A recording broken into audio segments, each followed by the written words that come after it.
My buddy kept earnestly warning me not to be a simp, saying Chloe wasn't truly into me, and that a simp like me would end up with nothing. But I turned a deaf ear to all of it. I even agreed on the spot to that outrageous $120,000 bride price, until my girlfriend's Prince Charming returned to the country and flirted with her right in front of me. Only then did I become overjoyed. I pulled out my wish list and checked off a box: sleep with a world-class beauty achieved. Finally, I found someone to take over the whole mess. After all, I already got what I wanted. Whether she's sincere or not, why would I care? I never planned to marry her anyway. Even if she asked for $1 million, I wouldn't even blink. Chapter 1. At my girlfriend's birthday party, I was mocked face to face by her Prince Charming Julian. Oliver, Julian started. Why are all of Chloe's Instagram posts just selfies? There's not a single post about you. Anyone who doesn't know better would think she's single. I showed a miserable smile. The kind that screams unrequited love. I said, maybe she just doesn't like me that much. I looked downcast as I added, honestly, I've always known. After all, for the past few years, it's always been me giving her gifts and surprises. As for me, just having her might already be enough. The atmosphere stiffened. Chloe's best friend, Sophie, immediately complained to me. Why would you say that about Chloe? That's just how relationships work. Of course, the one who pursues should put in more effort. And it's not like Chloe only takes without giving. A while ago, she even asked my boyfriend for advice about preparing your birthday gift. Hearing that, I almost couldn't hold back my laughter.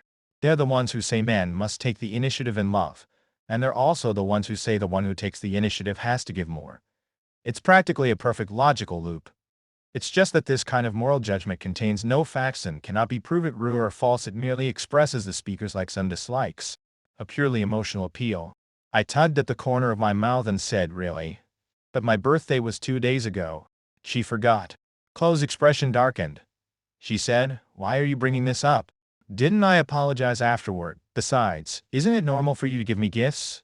If I don't get anything from you, what am I even dating you for? If I don't like someone, I don't even want to spend his money. I told you already. I don't want people knowing about my private life. But, the next second, her best friend said, but, I remember back in high school, you used to show off your relationship with your boyfriend all the time on Facebook. Chloe blushed and muttered, I was stupid and childish back then. People grow up. Julian chuckled. Is that so? I thought growing up just meant love isn't as passionate as when we were younger. Their back and forth looked like playful bickering, but the underlying tension was practically glowing with flirtation. Funny how everyone at the table had been hiding it from me all night. At this point, even if I were blind, I could see they had dated. A birthday party where her loving current boyfriend and her still lingering ex showed up together. Classic Chloe. Julian glanced at me unsaid with a smile. Oliver? As a man, you should be more generous. Loving someone means always feeling you owe them. Women only care about the attitude. When I give Chloe gifts, I never fuss about gains or losses. This part I can confirm. Julian really simps harder than I ever did. Every holiday he sends Chloe money, gifts, new iPhones, luxury handbags. He spares no expense just to outdo me, as if proving he can make Chloe happier would make me back off. Too bad. I honestly couldn't care less about whether she's happy. I smiled good-naturedly, pulled up a post on my phone, and showed Julian. I said, bro, look. Chloe actually did post a picture of us together. A lot of people at this table even liked it. So, she probably set that one to be invisible to you. It might be her backup option. Her spare ATM. Julian froze. Chloe became furious and snapped, Oliver, can you stop already? I waved the hand casually and said, hey, why are you raising your voice? Everything I said is true. Chapter 2. I once liked Chloe so badly, completely, hopelessly obsessed. The first time I met her was when she brought her younger cousin to my physics tutor in class. Her face stunned me. How could a girl be that beautiful, delicate features? Long eyelashes, every subtle expression filled with irresistible charm. It's not like I've never seen girls before. In our university class of 70 people, there were actually 2 girls. The poor class beauty was overshadowed in front of her. I asked her cousin, what's your sister's name? Send me her contact. And can you have her bring you again next time? Her cousin tilted her head and said, you're the 3rd tutor to ask me that. I said, she takes such good care of you, she'll definitely become a great wife and a great mother in the future. Her cousin was speechless. That's how our relationship started. Me persistently chasing, and her half-heartedly accepting. To this day, I still don't understand why she agreed to date me. She clearly didn't like me that much. Maybe she was bored, maybe she was impressed by my relentless pursuit, maybe she didn't want to miss out on the physics tutor who finally helped her cousin pass the class.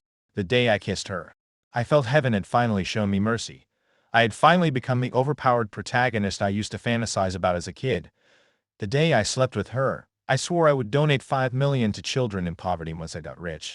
Man, the world really loves me. Chapter 3. My family didn't think highly of her, and even my friends could see Chloe wasn't sincere with me. They told me not to be a simp, but I didn't care much. I already had her physically, why should I care whether she loved me sincerely or not? Since I had already won her, suffering a bit emotionally felt natural. Otherwise, I'd even worry that life was treating me too well and something worse would happen later. She never took photos with me, nor did she let me post her pictures online. When my buddies heard I had a girlfriend and said they wanted to meet her, Chloe said she didn't want to. On Valentine's Day, my coworkers were all planning to leave work early. They asked me what I was doing that night. I said, nothing much. Just heading home early and playing some games. They were confused. Wait, what? You're not spending it with your girlfriend? Did you fight? I didn't tell them I had been planning this Valentine's Day for a long time. I spent 4 years in college single as hell. Finally having a girlfriend, I valued this Valentine's Day a lot. But when I prepared the gift, booked the restaurant, and asked Chloe whether she was free that night, she said she already planned a camping trip with her girlfriends. All girls, no guys. I said, Valentine's Day should be spent with your boyfriend, shouldn't it? She immediately turned it back on me, accusing me of acting on my own, not respecting her, and booking a restaurant without asking for her opinion. I was speechless. I work far from my hometown and often have to work overtime. My mom always calls to ask whether I'm tired and whether I have enough money.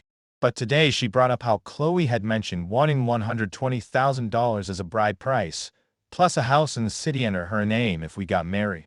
My mom hesitated and said, does Chloe really want a future with you? Your dad and I can help with the house, but you need to think carefully first. But I cut her off. Think about what? My mom said. About you getting married. I laughed. I said, who said we're getting married? My mom looked completely baffled. I continued. I never plan to marry her anywhere. Even if she wants $1 million, it has nothing to do with me. Once I save enough money, I'm going abroad. If my girlfriend truly loved me, I'd actually feel burdened. It's easier that Chloe doesn't like me that much, it makes the breakup convenient. My buddy always said to me, I've never seen you this humble before. What kind of beauty is worth this? Well, Chloe's beautiful enough to be worth it. And not just beautiful, she has skill too.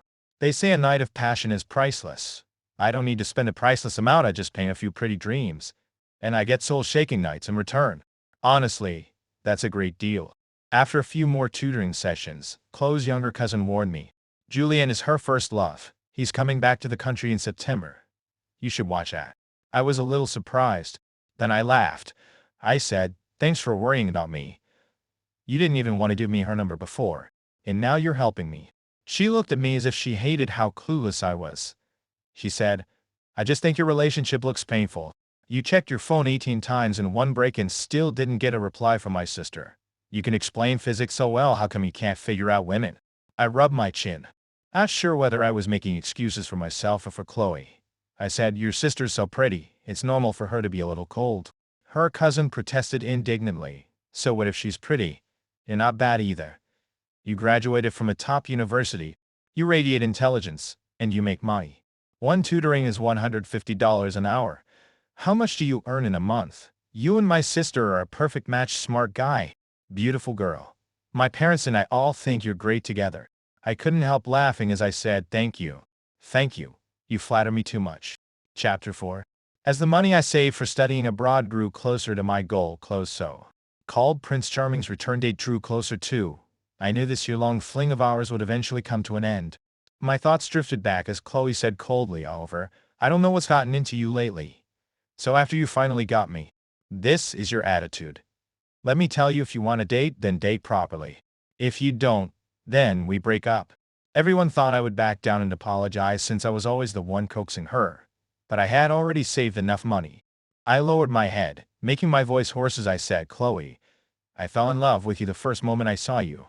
But I've always known you don't like me that much. In your heart, I can never compare to your first love. I don't want to be in a relationship I can't win anymore. Word by word, I said, let's break up. She froze. Then she suddenly laughed and said, fine. Don't regret it. I stood up and left in loneliness, leaving behind a defeated silhouette. Chapter 5. The atmosphere in the private room froze. Someone said, Chloe, don't stay mad at your boyfriend. She said unhappily, who's mad? He's the one who went too far. Julian was just joking. Did he really need to be so aggressive? Someone tried to interject, but Chloe snapped angrily. But Julian wasn't wrong. Of course I don't feel as passionate now as I did with my first love. Why can't he handle the truth? Oliver being overly sensitive isn't my problem. Her best friend, Sophie, tried to comfort her. Oliver liked you so much before. Suddenly seeing your ex would make anyone uncomfortable. Chloe rolled her eyes and said he should know his place. Do I like him that much? He brought up breaking up, how dare he?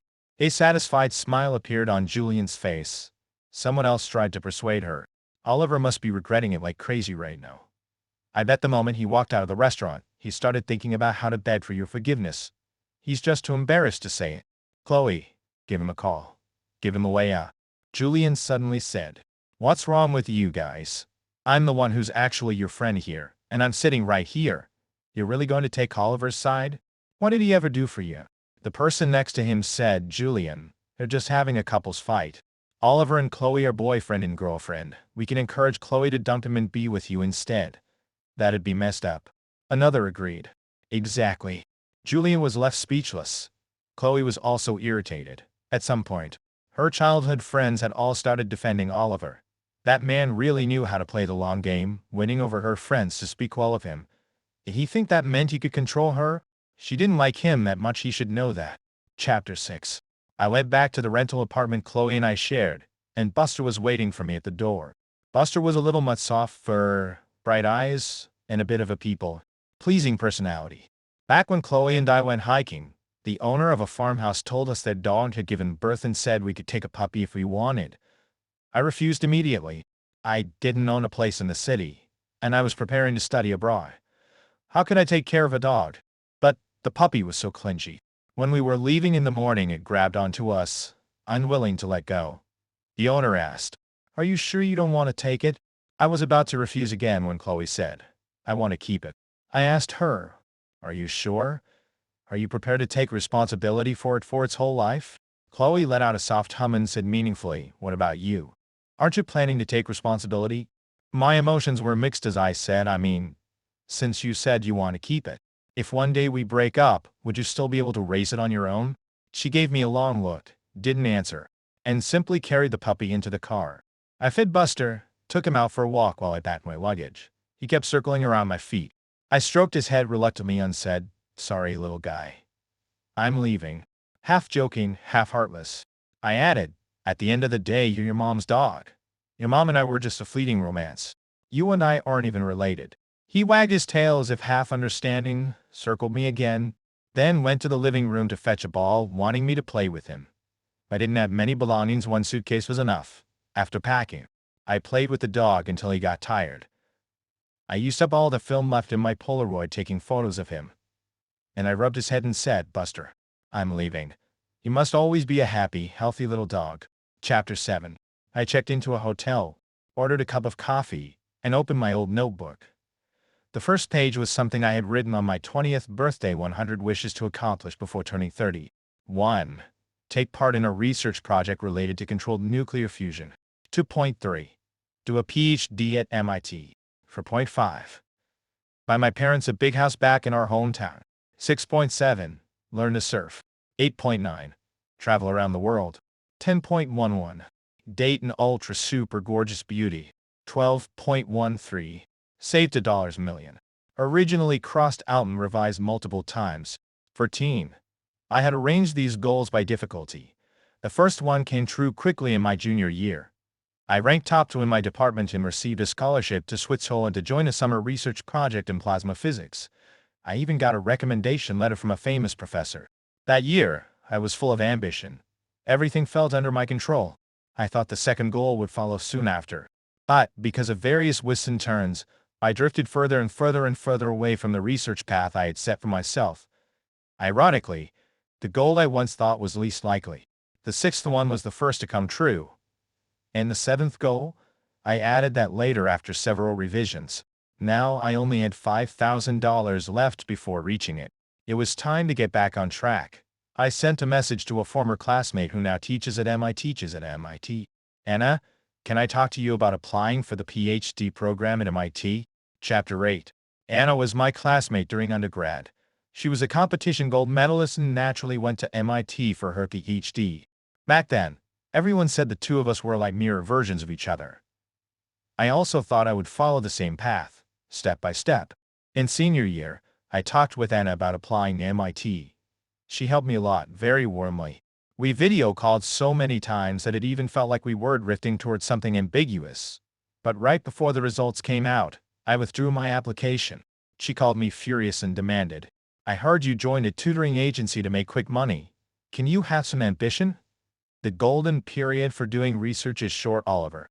Do you even value your own talent?" I vaguely felt she was right. The field I wanted to pursue was making breakthroughs every year. Wait a few years, and there might not be much left for me. But I didn't want to choose differently. After that, we stopped contacting each other, and just like that, 3 years passed. And I happened to come back to the country during spring break, and we arranged a late-night meal. She pulled out a chair, set her bag at her side, sat down, and immediately said to me, "I've always wanted to apologize, but I didn't know how to bring it up. I didn't know what you were going through back then. I questioned your decisions and even snapped at you." She wore a blue knitted sweater and a white skirt, a student-like outfit with no sense of age. Her eyes were sincere. For a moment, I remembered the first day we met in the lab. It felt as if the passing years had been an illusion. I said, "Back then, my family got scammed out of $250,000 CH. My mom said it was the money meant for my studies abroad." I told her I had a scholarship, but she didn't believe me. She asked around everywhere, trying to exchange currency. And that's when she got targeted. During that time, my parents were constantly spaced out, replaying the scam over and over. If I went to get my PhD on scholarship, that financial hole would always be there.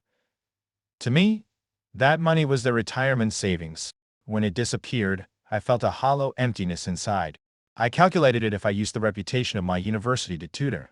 Charging $150 per hour, the agency takes $50 and I get $100 for hours a day is $400 th. I could earn it all back in less than 2 years. The job was easy, paid well, and wasn't illegal. Going back to school 2 years late didn't seem too bad. I never told anyone this. Chloe didn't know either. Anna spoke softly, "So now you've solved it all?" I grinned and nodded. Saving money happened faster than I expected. Within half a year of joining the agency, I gained some reputation and they increased my hourly rate.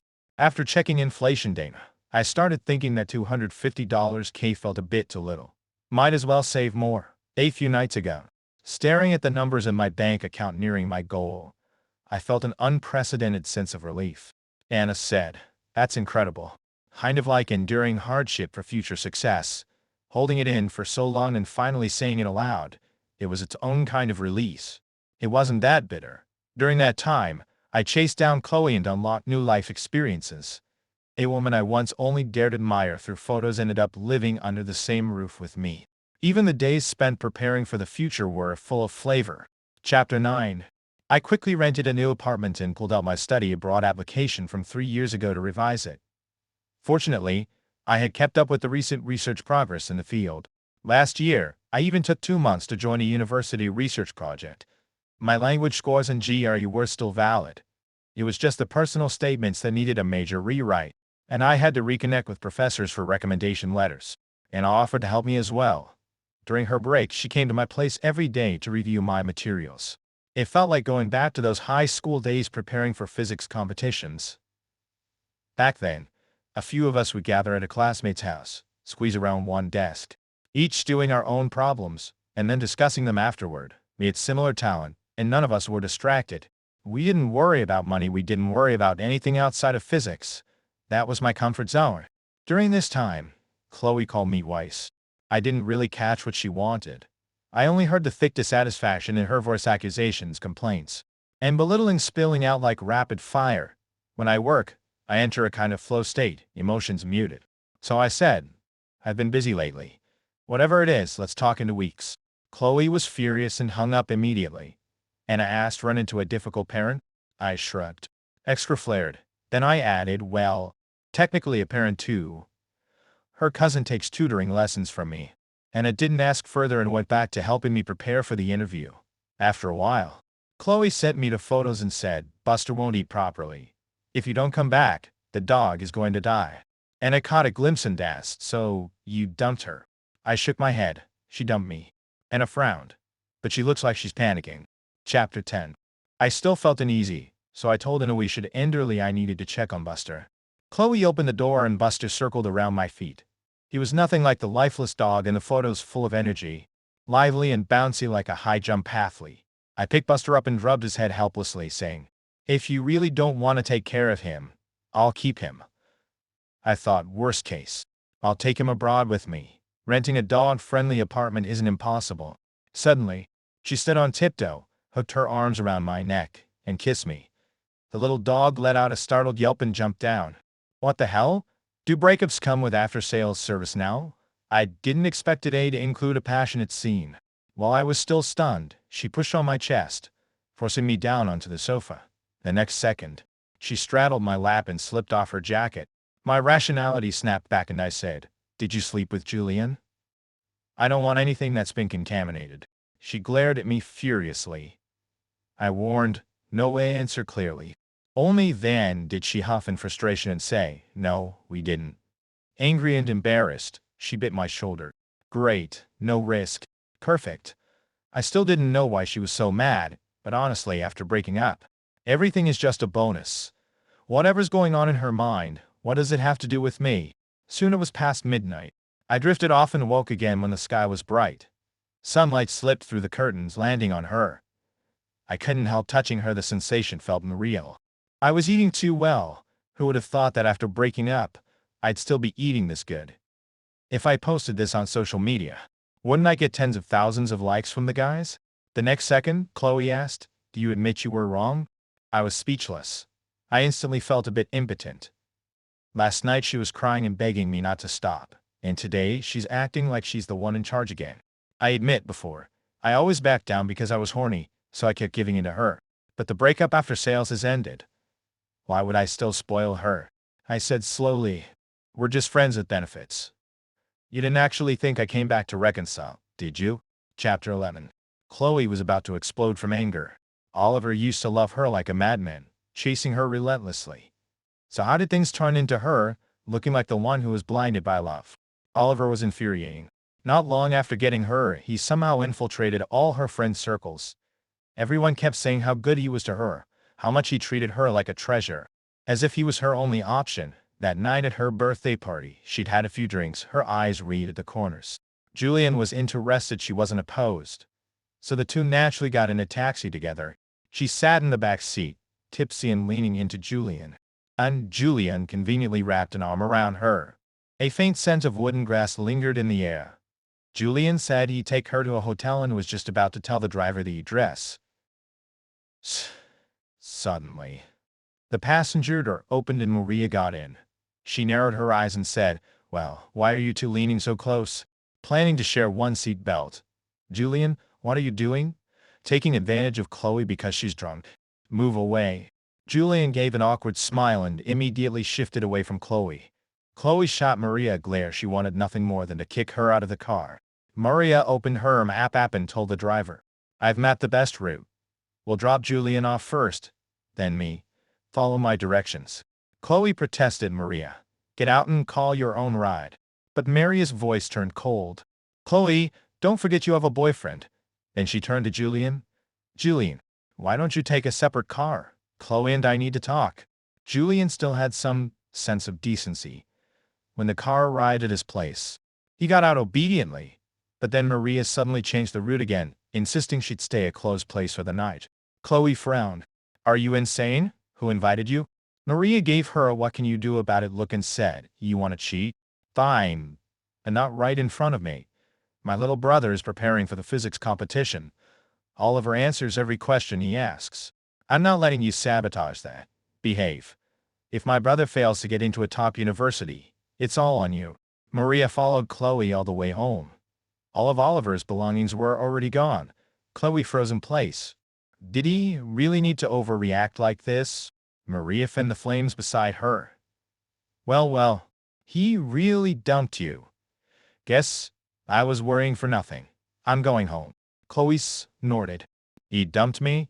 He'll be crawling back in a few days begging for forgiveness. Maria asked seriously, are you sure? Has he ever threatened to break up before? She continued, but you use breakups as threats all the time. Oliver isn't like that. Chloe suddenly lost confidence. But so what if they broke up? She didn't like Oliver that much anyway. Chloe kept telling herself that.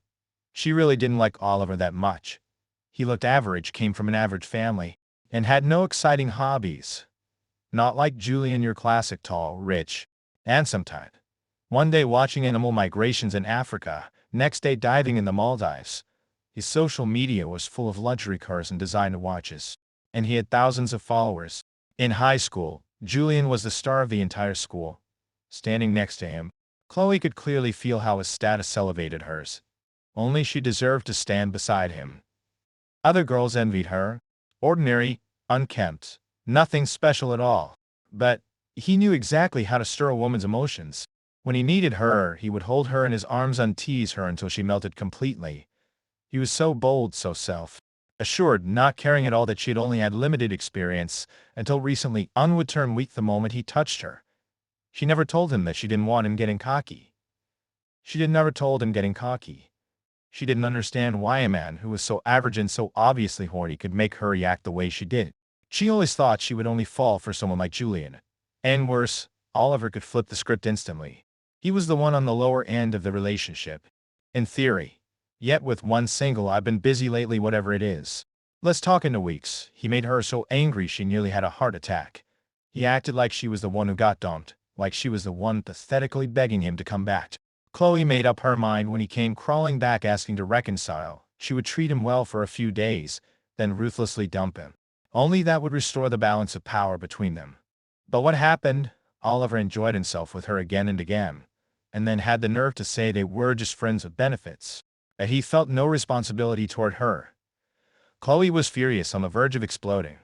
She felt like she had been completely used for free. Chapter 12. Chloe threw the clothes and pants at me all at once, telling me to put them on quickly and get out. I looked at Buster with some hesitation and said, "Are you sure you still want to keep him? Do you need me to take him away for you?" She practically screamed, "This is my dog." Well, that put me at ease. After a brief moment of leisure, my life went back on track. The main application had already been submitted. If I passed the preliminary review, the department would arrange the interviews. Anna and I were both physics majors, but our research directions were very different. I studied controlled nuclear fusion, while she worked in astrophysics. She helped me rehearse the interview several times, and she had already asked almost every possible question. She said, "Anything deeper than this, I won't understand." Before the formal interview, you can talk to people in your field about the latest developments. She was leaving for the U.S. in a few days, and she had spent almost the entire vacation accompanying me. On the day we parted, I suddenly found myself tongue-tied, unable to fully express the gratitude in my heart. She cut me off with a smile and said, "Classmate Oliver, with your talent, you deserve the best platform. Otherwise, it would be such a waste. I really want to see you produce results." She gave me a gentle smile and added, "See you at MIT." Chapter 13. Fortunately, over the past 2 years, I had never let go of my field. I had always kept up with cutting-edge developments and maintained contact with researchers in the area. I had also been constantly thinking about what I could contribute to this field. The interviews went very smoothly. A few days later, I received the admission letter. A big congratulations hopped out in my inbox, and my heart pounded. The surroundings suddenly became quiet. I sat there for a few minutes, then took a screenshot and sent it to Anna. She replied quickly, "They decided to admit you 3 years ago." I happened to overhear them chatting in the office back then, saying that the applicant they were optimistic about had withdrawn the application. I felt it was such a pity. You're back on your original path again. I called my parents, messaged my brothers, and wrote emails to scholars in the same field whom I knew well. When night fell, I burned paper offerings for my grandparents, who had taught me math and physics since I was little but were born in the wrong area and never had the chance to reach their full potential. Fulfilling a wish feels so wonderful. I couldn't wait to share the news with everyone. And it really understands me. I'm finally able to return to the road I started on. Chapter 13. After that, while applying for my visa, I wrapped up my work at the training center. Chloe's cousin still had to prepare lessons left. I told her that after finishing them, I wouldn't be renewing the contract. She hesitated and asked, "Teacher Oliver, are you okay?" Chloe and Julian were together now. They were very high profile about it, in obvious contrast to how low-key Chloe and I had been when we dated. If she had dumped me a year earlier, I would have been devastated. And now, it was fine because I no longer had expectations, and I had already enjoyed whatever there was to enjoy. I told her cousin, "I'm fine, don't worry." But not 2 days later, Chloe came to our center during work hours. She flipped her hair and spoke with disdain, using this kind of tactic to force me to come here. "Aren't you being childish?" I frowned. "What tactic?" she said. "Stopping my cousin's classes." I was speechless. "It's not stopping. It's letting the contract end without renewal. Everything already paid for will still be completed." She scoffed lightly. "You'll only renew if you get back together with me." I rubbed my brow. "This has nothing to do with you. It's because of my own plans." She said, "Stop pretending." With a faint smirk, she acted as if she had complete control over me. The director thought I was being troubled by a parent, so he knocked on the door. Came in, and explained to her, "Sorry ma'am, but Teacher Oliver is resigning next month. We have several other physics teachers here. If you need, your child can try their classes for free." "You're resigning?" Chloe asked. "Then what are you going to do afterward?" The director realized we knew each other and quietly slipped back out. I couldn't help but laugh. "So concerned about me, girlfriend?" Her face instantly returned to cold indifference. I imitated her earlier tone and said, "You'll only renew if we date?" TSK. She went back to pretending she didn't care, flipped her hair, and walked out. That evening, Chloe finally messaged her cousin. "Did he tell you what he plans to do in the future?" Her cousin replied. "Which he?" Chloe said, "Don't tell me you went to the center to look for Teacher Oliver." Her cousin answered, "I don't mind that he won't renew. You cheated on him, so it's normal that he doesn't want to teach me. But don't use my name as an excuse to go find Teacher Oliver. I don't want to be associated with a scumbag like you and make him think I'm the same kind of person." Chapter 15. After finishing all my classes at the center, I asked Marius' younger brother, Marco, to hang out. The way I got to know him was quite incredible. When we went on a picnic, Maria brought her brother along. That day, a young man looked very aloof. He climbed the mountain alone with his head down, not saying a single unnecessary word. In the middle of the trip, he needed to use the restroom, so the two of us went together.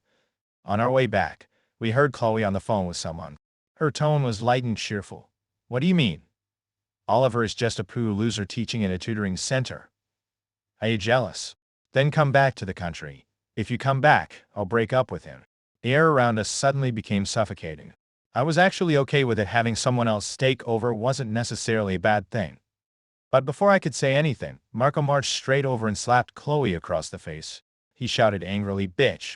Chloe was so shocked that her phone fell to the ground. I was deeply stunned. "Hey, warrior." He didn't know my name yet, and that's how we got close. He told me not to be a simp, and I shared with him my experience preparing for academic competitions. But honestly, he didn't need me to succeed. He was extremely gifted, unbelievably hardworking, and intensely focused.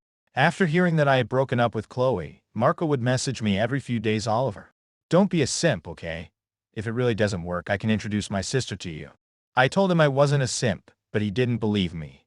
He lived at a boarding school, so he couldn't come out to see me, nor could he immediately retaliate against Chloe. But he persisted in leaving sarcastic comments under every one of Chloe's social media posts, along with long strings of thumbs down emojis. Chloe replied, "What's wrong with you? I'm best friends with your sister." Marco responded, "Bitch." Every time I saw it, I secretly felt delighted. When Marco finally saw me, he rushed over like a rocket. "Oliver, are you okay?" I opened my email and showed him the admission letter. He yelled, "Holy shit, it's MIT, Einstein's alma mater."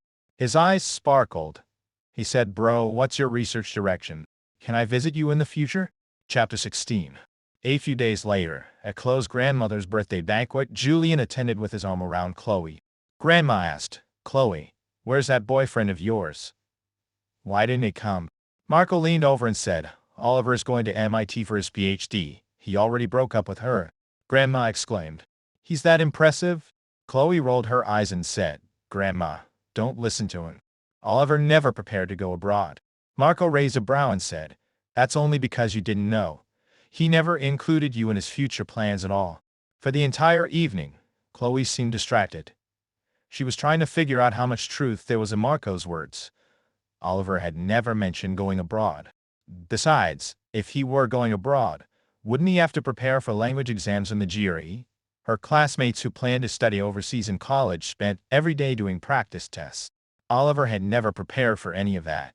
He joked around every day, doing a job that was extremely easy for him. Chloe assumed he would just take advantage of tutoring parents for the rest of his life. But then she thought if it were true, the way he saved money would suddenly make sense. He made $10 a month, didn't buy property or invest, didn't smoke or drink, and only spent a fraction of his income. So he'd been building up to a big move all along. Chloe thought she had to go ask Oliver and get a clear answer. If what Marco said was true, when that mean Oliver had used her? She contributed her extraordinary body and emotional support. What did he take her for? Beside her, Julian asked darkly, You're still thinking about Oliver? Chloe snapped out of it. Of course not. I'm just wondering whether Marco was lying to me. Chapter 17. Chloe asked me out. She looked upset, staring at me as if I had committed some terrible crime. She bit her lip and said, Marco said you're going to MIT? Is it true? I answered, It is. She said, Then why didn't you ever tell me? We were together for a year? And you never mentioned it once. Oliver, what did you take me for? She looked betrayed, as though I were the real scumbag. But she was the one who used me to fill her empty time while waiting for Julian to return. I had been faithful, never cheated, and never treated her as a substitute. I just wanted to fight for a better future. She glared at me and said, You calculated everything perfectly, didn't you? You said you love me. Every one of your friends thought you were deeply devoted, but you had everything planned from the start. You just used me as a transition. What did you take me for? You make so much money, how much of it did you ever spend on me? Did you just treat me as some kind of ally? She was going too far. I defended myself. You also treated me as a transition. You waited for your true love to come back, and I waited to save enough to study abroad. Neither of us owes the other anything. She broke down and you freeloaded off me. People in the cafe turned to look. Someone even started recording. I quickly tried to calm her. What do you mean freeloading? I won't let you degrade yourself like that. I fell for you at first sight. You're important to me. After being with her, saving money didn't feel painful anymore. My vanity was endlessly satisfied whenever I walked down the street with her. Just then, a furious male voice came from the side. You bastard, how dare you steal my girl? I replied, Julian, who taught you to speak so crudely? Or were you just born without manners? He had just joined a workplace that put great emphasis on personal conduct. If he wanted to fight, I was more than happy to oblige. I wouldn't mind this whole scene spreading online. The academic world didn't care about this stuff as long as you had actual ability.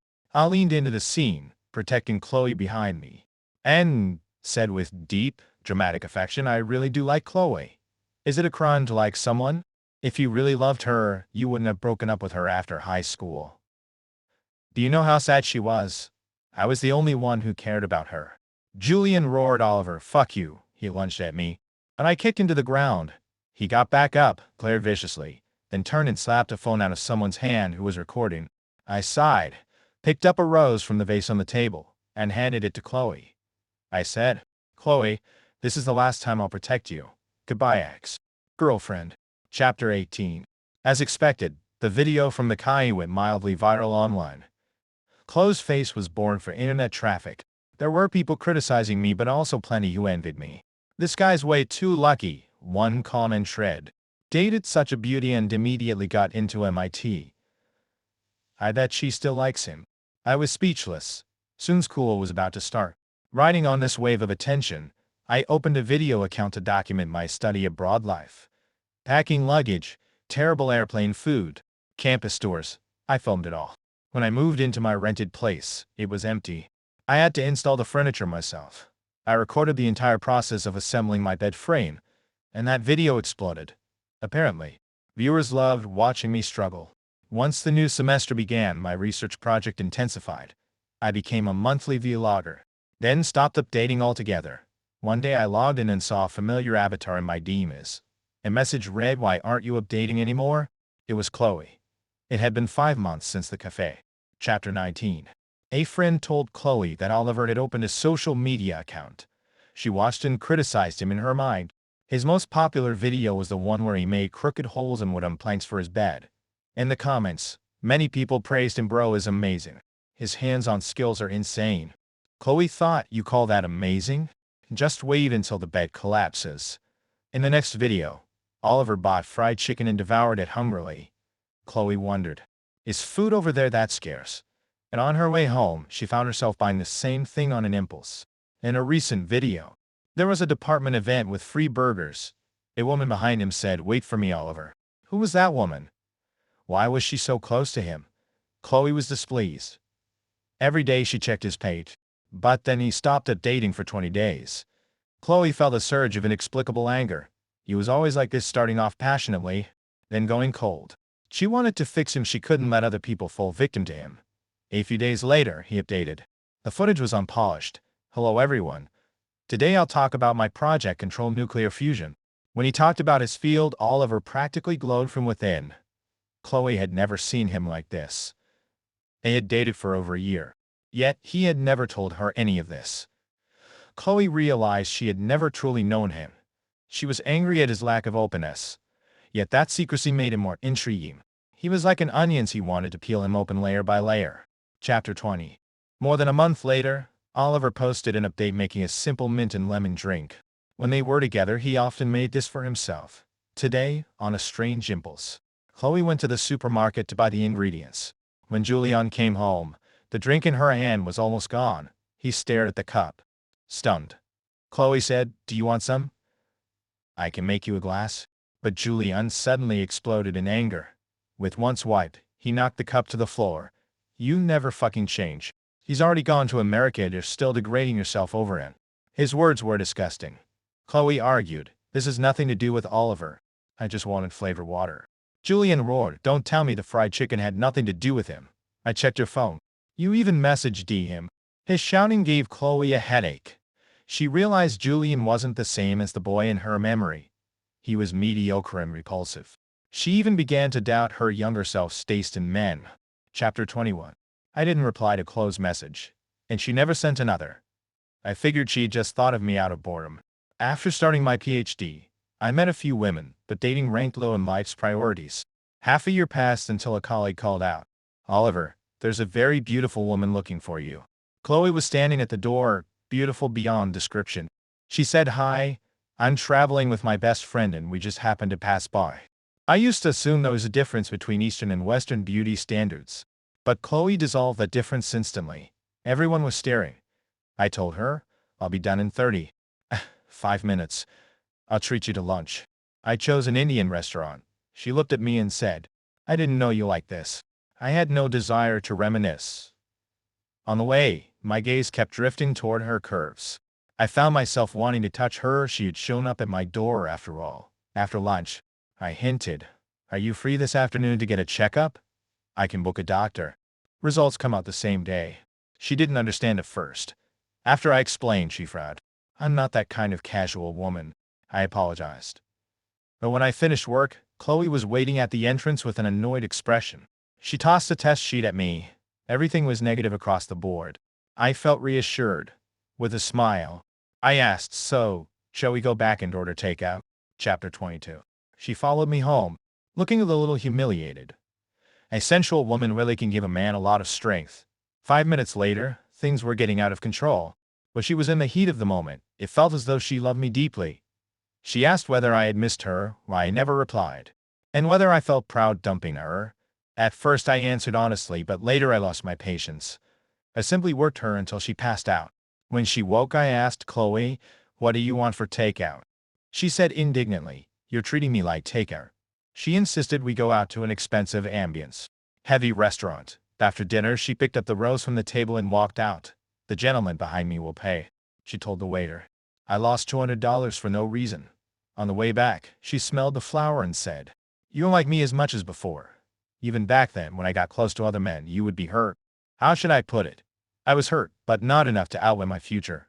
As casual partners, We were perfectly matched. In other aspects, we simply weren't compatible. Chapter 23. Chloe and I maintained this kind of relationship. When Marco came to the U.S. to visit, she happened to be there, too. Marco looked at me incredulously. Oliver, seriously? You're going down the same road again? After a few days, Marco said, whatever. I can tell you don't really take her that seriously. That night, Chloe sat on my lap. Even a kid can see it. You only think about your research. I'm just your fuel. I turned and kissed her. That's not true. She started pestering me to let her appear in my vlog. I was impatient and eager to get to the main event, so I agreed without thinking. I saw she had posted a photo of us on her social media. My homepage became a battlefield of comments, but I was willing to indulge her. She had traveled thousands of miles to see me. After all. Chapter 24. At the age of 30, our team's controlled nuclear fusion project finally achieved a breakthrough. Everyone on the team achieved financial freedom. I look back at the wishes I made at 20. Everything came true except surfing. Surfing was too hard. A few years later, I returned home to teach at a university and founded a charity fund to support children from impoverished regions. I wanted to help more kids live a life with options. As for my love life, I had a few mutually beneficial relationships with several beautiful women. Chloe and I broke up and got back together multiple times. People online noticed I was a looks-first kind of guy. My mom, seeing me remain unmarried, advised me there's no need to find such a beautiful girlfriend. What matters is that she's a good person. I thought, no, mother, it's very important.